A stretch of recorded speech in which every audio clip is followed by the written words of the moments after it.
O patrimônio sobre o papel do século XIX está agonizando. O patrimônio do século XX se esvai em uma tranquila indiferença, porque outras técnicas de registro da informação ocultam a função sempre essencial do papel. Esse é um trecho do artigo A Preservação Documental no Brasil, Notas para uma Reflexão Histórica, de Jean-Marie Arnaud. Boa noite. No Culto Circuito de hoje eu converso, neste primeiro bloco, com o restaurador de artes plásticas do Museu de Arte Murilo Mendes e autor do livro A Trajetória Histórica da Conservação, Restauração de Acervos em Papel no Brasil, Aloísio Arnaldo Nunes de Castro. No nosso segundo bloco vou bater um papo com Adriana Cox, do Arquivo Nacional. Tudo bem? Tudo bem. Seja bem-vindo ao programa. Aloísio, vamos para começar o nosso bate-bola aqui. Aloísio, a preservação no papel no Brasil hoje é um trabalho fácil de fazer, é um trabalho difícil? Não, na verdade é um trabalho hercúleo, né? Nós temos no Brasil as grandes massas documentais alocadas nas instituições detetoras desse tipo de acervo e é um desafio muito grande pelo ponto de vista do material, o papel ser um material orgânico e por isso ele se deteriora de uma maneira bastante acentuada e além disso a gente compreende que são o volume quantitativo, né? As massas documentais, elas determinam um trabalho muito grande a nível institucional. Aloísio, nesse seu trabalho, né, da trajetória histórica da conservação, você fez um levantamento generalizado de todo o acervo brasileiro em termos de documentos históricos através do papel. Sim. Esses papéis que hoje preservam a nossa cultura, eles garantem a memória de um país? Na verdade, essa é uma questão complexa, porque é um grande desafio, como havia dito, né, preservar esses acervos em suporte de papel, tendo em vista que eles se deterioram de uma maneira acentuada. E essa informação contida nesse suporte físico em papel, ela pode se perder, né? Então, nós não temos essa tradição brasileira, porque a preocupação preservacionista, ela nasce no Brasil na era Vargas. Em 1937, o governo de Getúlio Vargas, no Estado Novo, compreende que preservar o patrimônio cultural brasileiro é uma missão das ditas nações civilizadas, né? E o Brasil não ficaria diferente nessa questão. Então, só para eu compreender, até a década de 30, a partir de 30 que houve essa preocupação, antes disso não havia essa preocupação da preservação da nossa memória? Havia, mas de uma maneira muito empírica, digamos assim, né? Esse marco do Estado brasileiro, do Getúlio Vargas, seria demarcar a preocupação do Estado brasileiro na formulação de políticas públicas, né, de preservação. Então, o governo de Getúlio Vargas determina, né, no Decreto-Lei 25 de 1937, a legislação que vai se incumbir da preservação do patrimônio brasileiro. E, no caso, os acervos em suporte de papel estariam incluídos, né? No entanto, o que ocorre?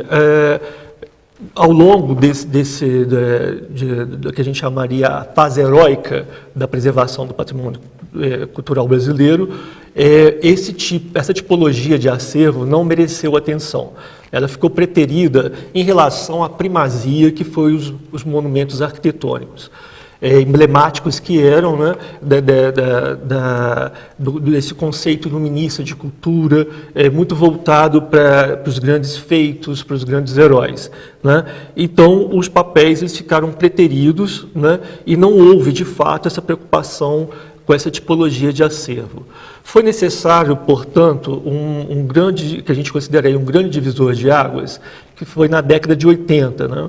Quando Aloísio Magalhães assume o IPHAN, né, e ele, imbuído, né, de um conceito que a gente diria antropológico de cultura, né, coincidindo aí com os grandes movimentos de reivindicação social, a abertura política, que foi dar olhar a esses acervos em suporte de papel, abrindo aí as pesquisas nos grandes arquivos, nas bibliotecas e nos museus. Podemos considerar então que o Brasil se preocupa com essa preservação, ou seja, há um investimento suficiente para essa preservação, esse trabalho de preservação? Não, na verdade, os investimentos não são suficientes, né? Tendo em vista as grandes demandas institucionais. Digamos que a gente está caminhando, né? Já avançamos muito, mas muito a ser feito ainda nesse panorama. Luiz, vamos falar um pouquinho agora de tecnologia. A tecnologia hoje ela veio para ficar. Sim. Isso significa que o papel está com seus dias contados ou não? Não, na verdade, a tecnologia ela seria uma aliada à preservação. Há um conceito equivocado de que o meio digital, né, ele, ao migrar do suporte físico em papel para o meio digital, nós estaríamos preservando. Mas essa concepção, a gente diria, seria um tanto equivocada, porque há um exemplo muito didático, né? É possível ler um papiro egípcio de mais de 2.000 anos, por exemplo, né? E, diferentemente, já encontramos dificuldade de ler um disquete feito há 10 anos atrás. Então, quanto mais avançamos, né, no que diz respeito às tecnologias, né, mais perecível é esse suporte. E o papel, em contraposição, é possível a sua preservação física. Então, o papel não corre risco? Nesse primeiro momento, não? Não, o papel corre o risco, né, no que diz respeito à sua estrutura física, né, mas de fato é uma questão complexa, né, porque podemos sim perder as massas documentais, né, que o processo de deterioração é contínuo, paulatino e lento, né. Existia um estudo nos Estados Unidos chamado slow fires, né, que seria o quê? O fogo lento. É o processo de deterioração que acomete o papel. Então, todos os esforços têm sido feitos no sentido do que a gente chama a conservação preventiva. O que seria conservação preventiva?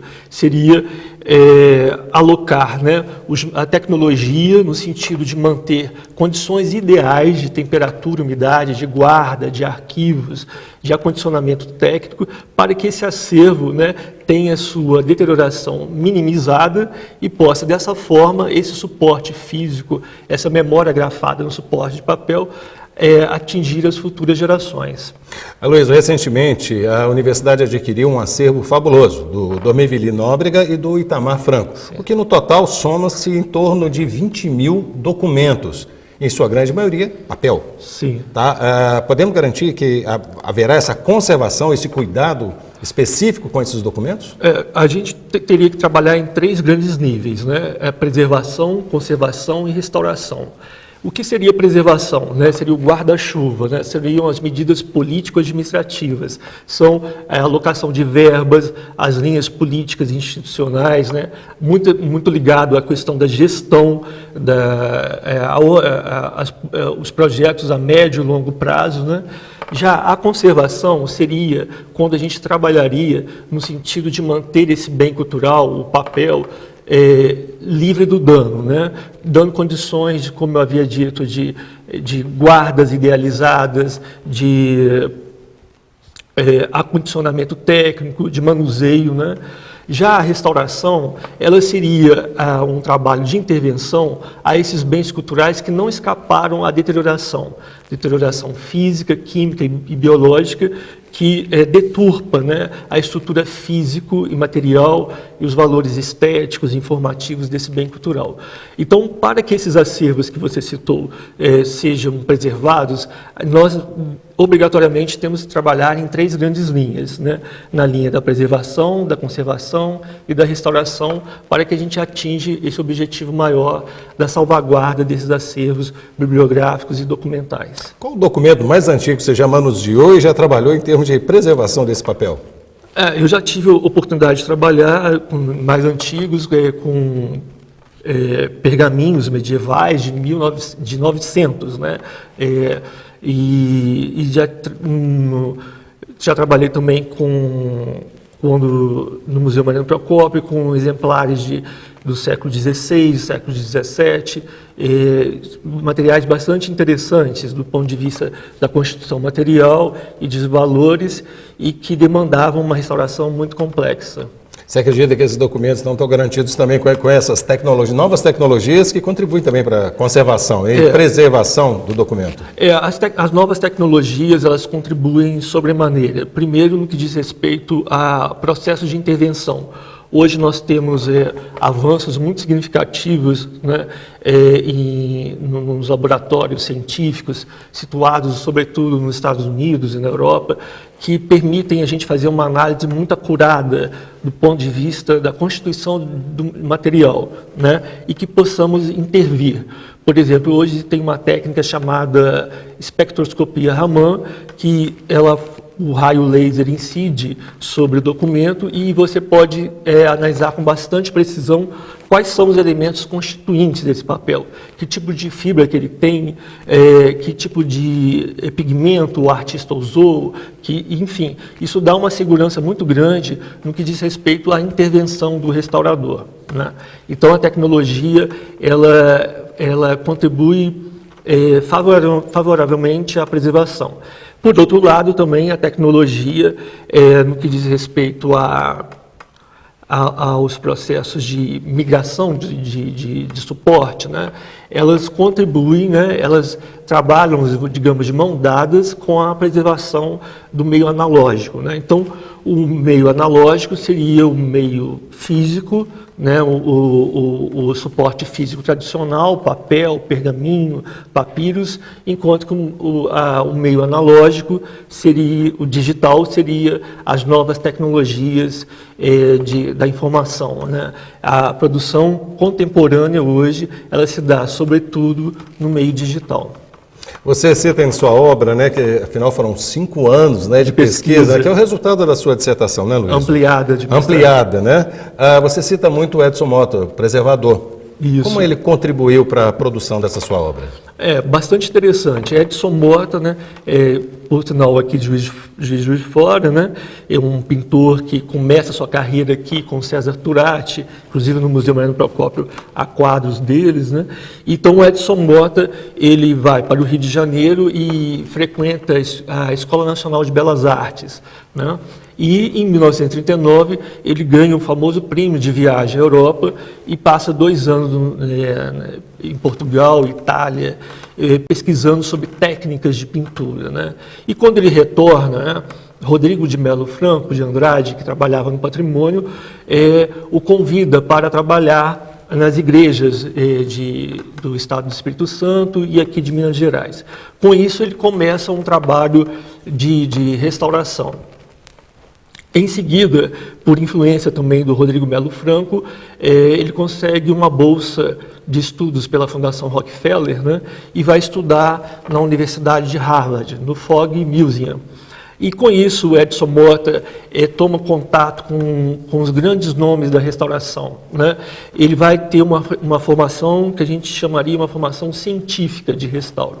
E quando ele volta, ele se preocupa, né, sobremaneira em adaptar essas técnicas, né, que aprendeu na Universidade de Harvard, né, às condições de um país terceiro-mundista como o nosso e de clima tropical, conforme salientamos, né?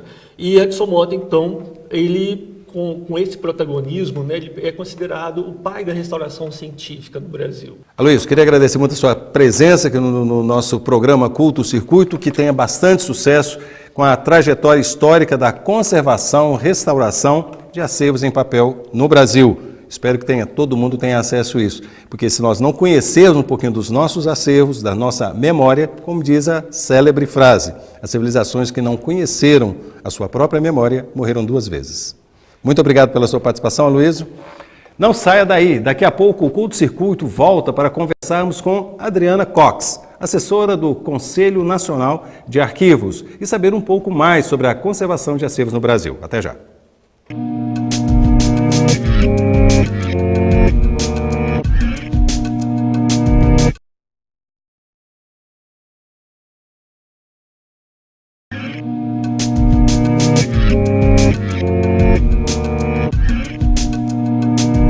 Voltamos com o Culto Circuito e agora eu converso com a Adriana Cox Rolos, do Arquivo Nacional, que fala mais um pouquinho sobre a conservação de acervos no Brasil. Seja bem-vinda ao programa Culto Circuito, Adriana. Adriana, fala um pouquinho como é que é o seu trabalho, essa missão que você tem em preservar papéis que guardam preciosas informações. Fala um pouquinho pra gente. Nos últimos 20 anos eu venho atuando na área da preservação documental, inicialmente no Arquivo Nacional, onde temos uma infraestrutura muito grande na área de conservação, restauração, encadernação, microfilmagem. São mais de 70 quilômetros de documentos em papel. Muitos deles já receberam algum tipo de tratamento, são documentos que estão acessíveis para o usuário que acorre à sala de consulta. Na maioria desses papéis, né, desses documentos, a maioria são livros ou são apenas documentos avulsos? São manuscritos, documentos textuais, também temos uma biblioteca no Arquivo Nacional. Agora, de toda forma, temos assim, uma grande parte dessa documentação que é de caráter probatório e temos também a documentação relativa ao período colonial, sob a guarda do Arquivo Nacional. Fala um pouquinho para a gente também, Adriana, dessa importância de se ter e preservar esses documentos que muitas vezes são mal conservados em outras instâncias, inclusive dentro do poder público, que não dá o devido valor à preservação e à conservação desse material. Ainda há consciência, até por parte do governo, dos governantes? O fato é que a situação hoje dos arquivos públicos no Brasil ainda é bastante precária. Um censo feito pelo Conselho Nacional de Arquivos identificou que menos de 9% dos municípios brasileiros possuem um arquivo formalmente constituído. Temos, então, trabalhado no Conselho Nacional de Arquivos com políticas públicas voltadas ao incentivo à promoção de criação de arquivos municipais. Agora, a situação ainda é bastante preocupante no que se refere à constituição desses arquivos. No Arquivo Nacional, certamente, se devem receber documentos de todo o país, né, para fazer esse tipo de trabalho. Há algum critério para a seleção, o que deve ser conservado, preservado e não? Sem dúvida, a teoria arquivística, os preceitos da arquivologia que definem os documentos de uso corrente, de uso intermediário e uso permanente. Então, os documentos que têm esse caráter permanente, um caráter histórico, são recolhidos ao Arquivo Nacional para a guarda e o tratamento e o acesso. Adriana, vamos falar um pouquinho da geração digital. Vamos trabalhar um pouquinho com tecnologia e as modernidades aí. Essa tecnologia veio, de fato, para contribuir ou para atrapalhar? Não, sem dúvida, a gente não pode resistir à tecnologia digital. Ela é muito bem-vinda à área de arquivos, museus e bibliotecas. No próprio Arquivo Nacional, temos uma infraestrutura muito adequada nessa área da digitalização. No entanto, a gente precisa ter o domínio sobre as técnicas e as metodologias previstas para a preservação desse acervo que vem sendo digitalizado. Agora, temos também que diferenciar o acervo que já nasce digital, que já é produzido em meio digital, que é a grande parte da informação produzida atualmente, daquela informação digital que é um representante de um documento físico existente sob a guarda do Arquivo Nacional. A isso a gente chama de digitalização dos acervos, né? Com relação à digitalização dos acervos, a gente já tem aí uma série de recomendações de normativas que garante a elaboração de programas e projetos com sustentabilidade. Com relação à informação que já nasce digital, então temos agora um grande desafio pela frente, mais uma vez. Para o resto do país, há essa consciência dessa preservação, há investimentos suficientes para poder preservar esses documentos, que certamente todos os municípios possuem seus próprios documentos. Há essa consciência pública de se preservar e atualizar e tornar público esse material? Eu sou um pouco otimista nesse sentido, porque eu acho que é uma consciência que é crescente, porque cada vez mais as pessoas valorizam a memória como se não houvesse o amanhã, né? Então isso é uma questão que já está no próprio senso comum, a importância da preservação da memória. No entanto, com relação às políticas públicas, temos ainda muito trabalho pela frente, no sentido de obtermos os recursos, não somente os financeiros, mas também a formação de um pessoal com as habilidades requeridas para fazer frente aos desafios da preservação da informação nascida digital. No Brasil, temos mão de obra suficiente para poder dar conta do recado, de preservar mais um país com mais de 500 anos, que tem documentos valiosíssimos? Há mão de obra formada para isso? Sim, no sentido crescente, né? Temos cada vez mais escolas de graduação e pós-graduação voltada à preservação dos acervos documentais. No entanto, não temos ainda a regulamentação da nossa profissão, é alguma coisa que está tramitando no Senado. Não há ainda um reconhecimento da importância da nossa atividade e acaba que nós temos uma identidade profissional ainda um pouco difusa, pouco determinada. E ao mesmo tempo que não temos ainda essa identidade do conservador, restaurador, dos objetos, vamos dizer assim, materializados nas folhas de papel, nós também temos tão pouco o reconhecimento do papel do arquivista frente à preservação da informação nascida digital, né? Temos hoje também como um ponto de ruptura muito importante a Lei de Acesso à Informação, que atravessa a área de arquivos e não deixa nada como era antes. E precisamos, então, continuar esse trabalho missionário. E como a gente pode fazer para poder reverter esse quadro, né, que tem a mão de obra e também o próprio reconhecimento dos profissionais da área? Comunicar, publicar, como a Luísa, nosso colega, está fazendo com seu livro, né? Estudar cada vez mais numa pós-graduação para que a gente possa criar uma cultura própria na nossa área. Adriana, eu estava dando uma olhada, em 2006, né, você fez a sua dissertação do seu mestrado, cujo título foi Entre o Passado e o Futuro, Limites e Possibilidades da Preservação Documental no Arquivo Nacional do Brasil. Fala um pouquinho entre o passado, né, que você coloca o passado, e o futuro. Como é que você conseguiu trabalhar essas duas questões? Foi um momento muito importante da minha vida, quando eu tive a oportunidade de ler os relatórios e os regimentos do Arquivo Nacional desde 1838. Eu pude ali identificar também a identidade da conservação e restauração dentro do Arquivo Nacional. Identifiquei também que a nossa origem vem dos pretos de ganho, que eram os escravos recém-libertos, que eram então contratados pelo governo no sentido de garantir o asseio e o manuseio da documentação. Eles eram responsáveis pela limpeza do mobiliário, das salas de consulta, e a partir daí a gente vem, né, cada vez mais assumindo um papel muito importante nas instituições de cultura. No entanto, hoje eu estou para concluir o meu doutorado e tenho então focado o meu olhar mais para o futuro, sem correr o risco de entrar numa falácia metafísica. O que eu venho buscando realmente é entender que a Lei de Acesso à Informação, ela inaugura uma política pública de informação para o acesso. Cada vez mais as pessoas percebem a importância da informação pública, não só na garantia da transparência, da governança, mas também como um direito humano fundamental. E nesse sentido, eu realmente vejo que temos um grande desafio pela frente, que é o registro desses dados que estão sendo tornados acessíveis pelos nossos órgãos e entidades da administração pública. Eu penso que eles ainda não se deram conta da importância de trabalhar de uma forma conjunta com arquivistas, conservadores, para garantir que essa informação que é tornada acessível hoje esteja acessível de forma continuada em direção ao futuro, para que nossos netos e bisnetos saibam o que está acontecendo hoje. Adriana, uma das coisas mais tradicionais que existe dentro da questão preservação é a encadernação. Isso ainda existe? Ocorre o risco de não existir no futuro com a questão da tecnologia e a virtualidade em termos de preservação? Não, sem dúvida a encadernação continua sendo uma ferramenta muito utilizada por nós na área da preservação.